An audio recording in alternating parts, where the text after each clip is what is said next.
Senator McPhedran. Thank you very much, Your Honour, and I will be very brief. I want to endorse everything that Senator Cardozo has shared with us, and I want to add just one other observation, and that is when change needs to happen or when bad things need to be stopped, typically in our democracy, we turn to organizations that are faith-based. There are many practical reasons for why mobilization of faith-based organizations is one of the most effective ways to communicate and to build momentum for change. So it seems to me that if Senator Martin is content with this amendment, knowing the constituency as she does, that it makes sense for us to support this, because why would we want to spurn the good faith by those of faith concerns that have been articulated so well and with such large numbers? So for very practical democratic reasons, I would support this amendment. Senator Moreau. McPhedran.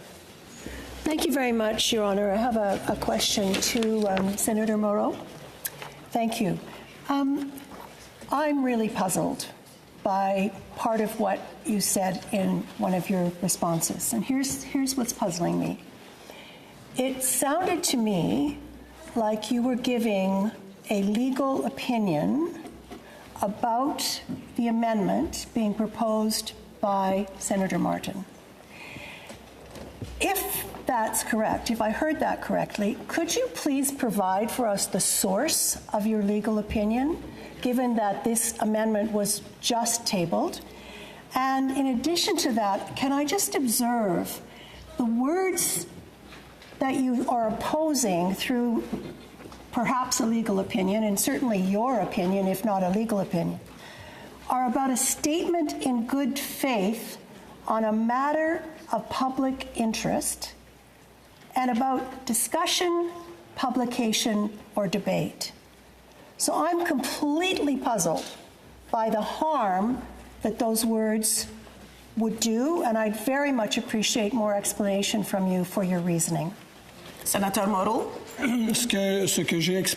Senator Moreau, what I was expressing, Senator McPhedran, was the government's position regarding the amendment proposed by Senator Martin. The government's position is not so much on the good faith aspect, but on the fact that this amendment withdraws aspects, those highlighted by Senator McBean in her question, that lead to greater protection than that of simple good faith, in order to ensure that people who express themselves as part of their faith are not targeted by criminal proceedings.